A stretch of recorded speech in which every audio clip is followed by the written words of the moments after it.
नमस्कार प्रिय भक्तों, आज की इस वीडियो में हम श्रवण करेंगे पुरुषोत्तम मास स्नान की बहुत ही सुंदर कहानी। चलिए शुरू करते हैं। प्रेम से बोलिए पुरुषोत्तम भगवान की जय।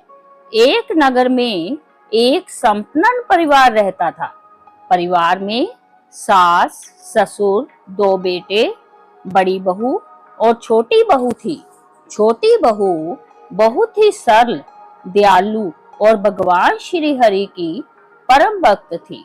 जब पुरुषोत्तम मास आया तब उसने निश्चय किया कि वह पूरे महीने प्रतिदिन प्रातःकाल पवित्र नदी में स्नान करेगी, भगवान पुरुषोत्तम का पूजन करेगी और उनकी कथा सुनकर सुनाएगी। प्रतिदिन ब्रह्म मुहूर्त में उठकर छोटी बहू स्नान के लिए जाती, भगवान का नाम जपती और मंदिर में कथा सुनती। कथा सुनने के बाद वह सोचती, यदि मेरे घर के सभी सदस्य भी यह कथा सुन ले तो उन्हें भी भगवान की कृपा प्राप्त होगी।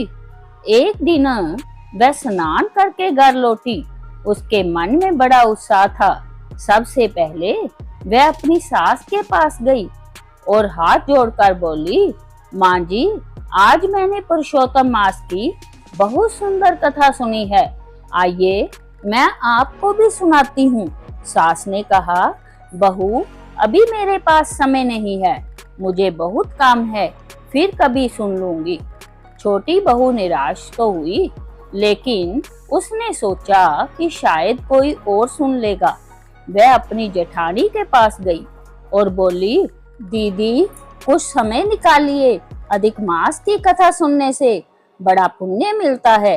जेठानी हंसते हुए बोली, मुझे इन बातों के लिए फुर्सत नहीं है, तुम सुनो और पुण्य कमाओ। छोटी बहू वहां से अपने जेठ के पास गई। जेठ ने कहा, मुझे व्यापार पर जाना है, मेरे पास समय नहीं है। फिर वह अपने ससुर के पास पहुंची। ससुर बोले, अभी मैं मित्रों से मिलने जा रहा हूँ, बाद में सुन लूंगा। अंत में वह अपने पति के पास गई।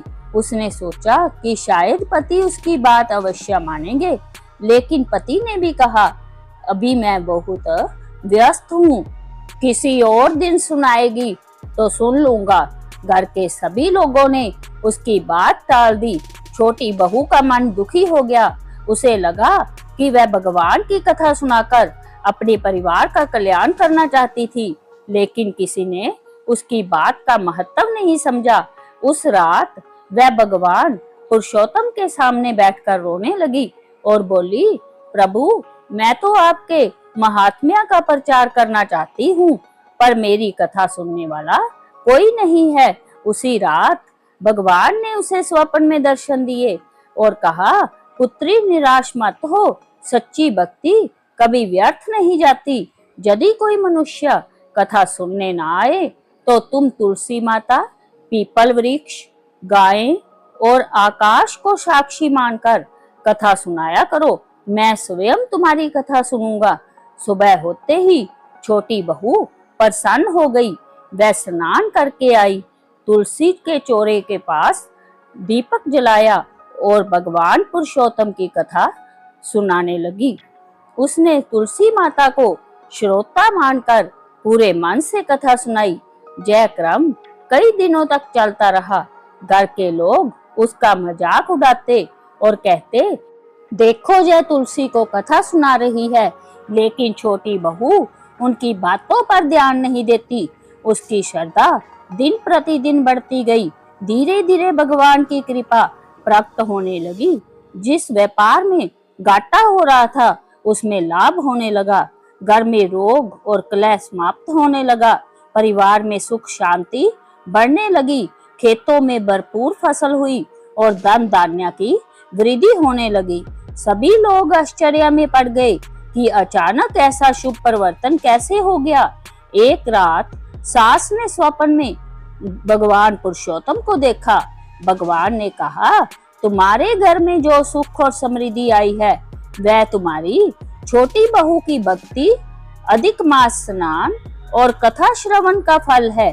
तुम लोगों ने उसकी बात नहीं मानी, फिर भी उसने निष्ठा नहीं छोड़ी।